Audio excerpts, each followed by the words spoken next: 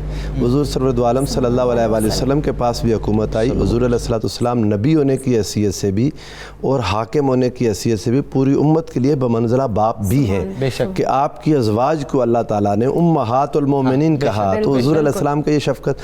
پھر اب امت کے ساتھ جو حضور کی شفقت ہے حکمران اس سے سیکھیں کہ آقا دو جہاں صلی اللہ علیہ وآلہ وسلم نے امت کے لیے کیا کیا، اور حکمرانوں پر لازم ہے کہ وہ اپنی ساری رعایا کو، وہ چونکہ رائی ہیں، جس طرح باپ اپنے گھر میں ہے، وقت کا حکمران اپنے ملک میں ہے، اور اپنی ساری رعایا کے لیے وہ جواب دہ ہوگا۔ اگر کسی پر ظلم ہوا، کسی پر زیادتی ہوئی، اسے چاہیے کہ وہ رحم کرنے والا ہو، شفقت کرنے والا ہو، لوگوں کے حقوق کی خاطر جدوجہد کرنے والا ہو۔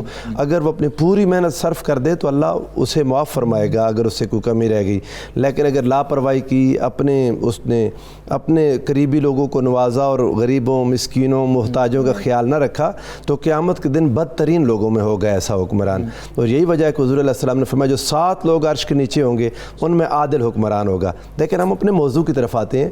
حضور سرور دو عالم صلی اللہ علیہ وآلہ وسلم بطور باپ، بحیثیت باپ، میں نے عرض کیا وہ بات ادھر ہی رہ گئی کہ حضرت ابو العاص کی ان کو چھڑانے کے لیے جو فدیہ آیا وہ حضرت خدیجہ کا ہار تھا، تو حضور اس کو دیکھ کر بہت روئے اور صحابہ سے اجازت لے کر، اب یہ بطور حکمران حضور کو دیکھیں، آقا چاہتے تو بذات خود واپس کر دیتے، لیکن صحابہ سے اجازت لے کر اپنی بیٹی کے پاس بھیجا، فرمایا یہ خدیجہ کا ہار ہے۔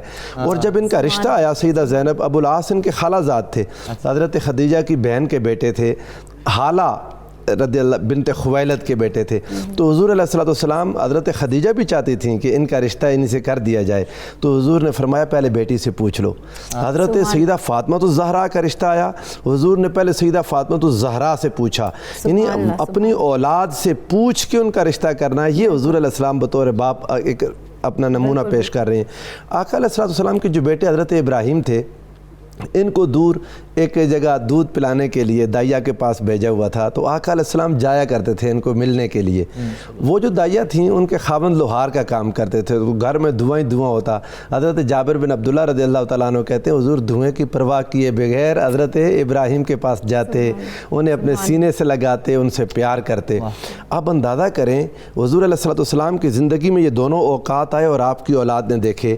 ایک وہ وقت آقا علیہ الصلوۃ والسلام کا کہ حضور نے فقر اور فاقہ اختیار کیا ہوا تھا، ابھی نعت میں بھی اس کا ذکر آیا، حضور نے فاقہ اختیار کیا ہوا تھا، ایسا نہیں تھا کہ حضور چاہتے تھے اور ملتا نہیں تھا، حضور نے دنیا کو طلاق دے دی تھی، پسند نہیں فرماتے تھے کہ میرے گھر میں دنیا کی کوئی بھی چیز رہے۔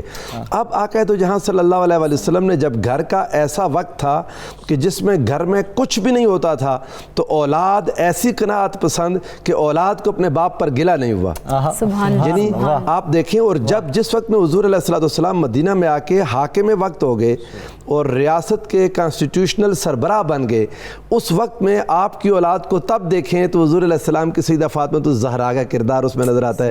یعنی جب انسان بعض اوقات غریب ہوتا ہے، غریب ہے، اس کے پاس وسائل نہیں ہیں، تو پھر وہ حضور کے کردار کو دیکھے، جب وہ وقت کا حکمران ہے پھر بھی حضور کے کردار کو دیکھے۔ بعض اوقات یوں ہوتا ہے کہ اولاد احساس کمتری کا شکار ہو جاتی ہے، انفیریورٹی کمپلیکس میں آ جاتی ہے جب والدین غریب ہوتے ہیں، اور جب والدین کسی مرتبے پر ہوتے ہیں تو اولاد میں سپیریورٹی کمپلیکس آ جاتا ہے۔ رسول اللہ کی تربیت دیکھیں، نہ آپ کی اولاد میں انفیریورٹی تھی نہ سپیریورٹی تھی، ساری کائنات کی مالک ہے آپ کی اولاد۔ حضور علیہ السلام نے اپنی اولاد کی محبت کو ایمان قرار دے دیا، ان کے ساتھ محبت کرنے والوں کو جنت، لیکن ان کا حال کیا ہے کہ ان میں عاجزی ہے، ان میں حضور علیہ السلام کے ساتھ ایسی محبت کہ حضرت سیدہ فاطمہ الزہرا سلام اللہ علیہا اور حضرت مولا کائنات نے ایک بار حضور علیہ السلام سے آ کے غلام کا سوال کیا گھر میں کام کرنے کے لیے کہ ایک خادمہ کی ضرورت ہے۔ حضرت سیدہ فاطمہ الزہرا سیدہ عالم سیدہ کائنات ہیں، رسول اللہ نے ان کو بنایا، مگر آقا دو جہاں صلی اللہ علیہ وآلہ وسلم نے فرمایا کہ میرے پاس وہ جو میرے اسٹوڈنٹس ہیں نا اصحاب صفہ، میں ان کے لیے یہ رکھوں گا خادمہ، اور فاطمہ کیا میں انہیں نہ دوں؟ وہ بھوکے ہیں لوگ، اس وقت ان کا خیال نہ کروں؟ حضور کی یہ شہزادی اپنے گھر آ گئیں، حضور نے واپس آ کے انہیں کیا عطا کیا؟ فرمایا فاطمہ کیا میں آپ کو وہ چیز عطا عطا نہ کر دوں جو دنیا اور آخرت کی ساری نعمتوں سے بلند ہے. پھر حضور نے ان کو وہ وظیفہ عطا فرمایا جو ساری کائنات اور قیامت تک کے لیے وہ حضور کی سیدہ فاطمہ الزہرا کے ذریعے سے امت کو ملا کہ ہر فرض نماز کے بعد ایسے وظائف تسبیح فاطمی پڑھ لیا کرے. آقا علیہ الصلوۃ والسلام نے اپنے بچوں کی تربیت، یہ اب لوگوں کو خیال رکھنا چاہیے جن کے پاس وقت نہیں ہوتا، ماں بھی مصروف ہے، باپ بھی مصروف ہے، اولاد کی طرف سے لاپرواہی کرتے ہیں. یہ دنیا کا اللہ کا سب سے عظیم تحفہ ہے اور ان کی دنیا بھی ہے اور آخرت بھی ہے. یہ نیک صالح اولاد، ماں باپ کو توجہ رکھنی چاہیے اس بات پر کہ یہ ان کے مرنے کے بعد جب ان کے لیے دعا کرے گی تو یہ ان کے مرنے کے بعد کے جو کام آنے والی چیزیں ان میں ایک نیک اولاد بھی ہے. اولاد کو نیک بنانا، اس پر محنت کرنا. کراچی کو بھی شامل گفتگو کریں. میں آخری ایک بات کہہ دوں، اگر ایک جملہ بول دوں، ہم لوگ اولاد کو، اب جو مفتی صاحب نے اس بات کی طرف توجہ دلائی، ہمارے یہاں یہ ہوتا ہے کہ ہم اولاد بیاہ دیتے ہیں بیٹی تو پھر کوشش کرتے ہیں زمین اور جائیداد اسے نہ دیں. حضور کی بطور باپ یہ دیکھیں، حضور علیہ الصلوۃ والسلام نے امت کی ہر بیٹی کے لیے باپ کی جائیداد میں سے حصہ رکھ دیا. بے شک. مفتی صاحب آپ کی جانب بڑھوں گا. جیسا کہ سوال میں نے پروفیسر صاحب سے بھی یہی پوچھنے کی کوشش کی کہ حاکم وقت بمنزلہ باپ بہت بڑی ذمہ داری ہے سر. ایک فیملی کا ہیڈ جو ہے، ایک فیملی کا جو سربراہ ہے، وہ 2 4 5 لوگوں کا سربراہ ہوتے ہوئے بھی اتنی مشکلات سے گزرتا ہے. تو حاکم وقت تو کروڑوں لوگوں کا سربراہ ہے، کروڑوں لوگوں کا بمنزلہ باپ ہے، بہت بڑی ذمہ داری ہے سر.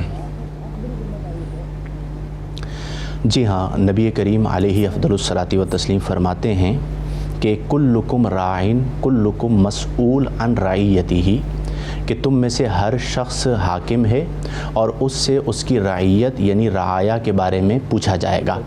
معاشرے کے مختلف طبقات اپنے اپنے درجے کے اعتبار سے حاکم ہیں اور ان سے ان کے ماتحت لوگوں کے بارے میں پوچھا جائے گا.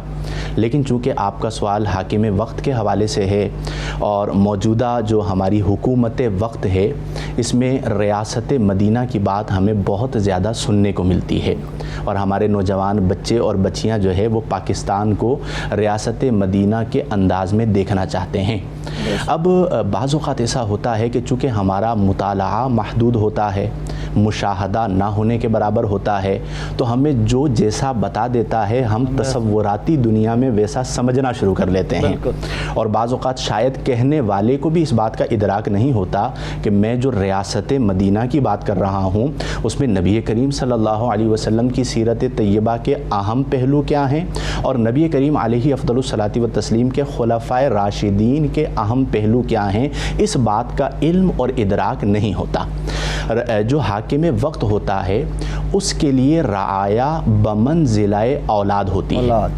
اگر ایک باپ کے سامنے اس کی اولاد جل جائے، ایک باپ کے سامنے اس کی اولاد بھوک سے بلک رہی ہو، سسک رہی ہو، ایک باپ کے سامنے اگر میں اپنے معاشرے کی بات کروں بہت درد کے ساتھ تو کتے کے کاٹنے کی وجہ سے ویکسین نہ مل رہی ہو اور ماں کی گود میں بچہ تڑپ تڑپ کے دم توڑ جائے اور آپ ہی کے اسکرین کے ذریعے پوری دنیا اس واقعے کو دیکھے اور اس کے باوجود اس پر اس طرح ایکشن نہ لیا جائے تو اس کا مطلب پھر یہ ہوا کہ شاید وہ اپنی سگی اولاد اور رعایا میں فرق کر رہا ہے. حاکم ہوتا ہی وہ ہے، یعنی اگر ریاست مدینہ کے حاکم کی بات کی جائے تو اس کے دل میں درد رعایا کہہ لیجئے یا درد عوام کہہ لیجئے وہ بالکل اسی طرح ہوتا ہے جس طرح سگی اولاد. لیکن یہ ہمارا ایک المیہ ہے کہ عالمی سطح پر اب ہمیں کوئی ایسا حکمران میسر نہیں ہے کہ جس کا کردار اتنا بلند و بالا ہو کہ وہ اپنی سگی اولاد میں اور اپنی رعایا میں کوئی فرق نہ کرے. کہتے ضرور ہیں اور میں اکثر یہ بات عرض کرتا ہوں کہ کہنا بہت آسان ہوتا ہے، کر کے دکھانا عملی طور پر یہ بڑا مشکل ہوتا ہے. ہمارے صوفیہ کرام رحمہم اللہ کا ایک طریقہ کار تھا کہ ان کے پاس اگر کوئی دکھی آتا، کوئی رنج میں مبتلا شخص آتا تو آپ اس کے دکھ کو اپنے پر طاری کرتے تھے. آج اگر معاشرے کے اندر اتنی خوبصورت گفتگو ہے، دل کرتا ہے کہ آپ لوگ گفتگو کرتے جائیں اور ہم لوگ اور ناظرین صرف سنتے جائیں، لیکن کیا کریں، مجبوری ہے، وقت کی قلت ہے. مفتی محمد شاہد مدنی صاحب کراچی سے ہمارے ساتھ موجود تھے، انتہائی خوبصورت گفتگو فرما رہے تھے، آپ لوگوں نے سنی اور لاہور اسٹوڈیوز میں ہمیں جوائن کیا تھا پروفیسر ناصر محمود صاحب نے. پروفیسر صاحب آپ کا بھی بہت شکریہ. ناظرین، وقت کی قلت اور اسی طرح کی گفتگو دل کرتا ہے کہ اس طرح کی محافل چلتی رہیں، آپ اور میں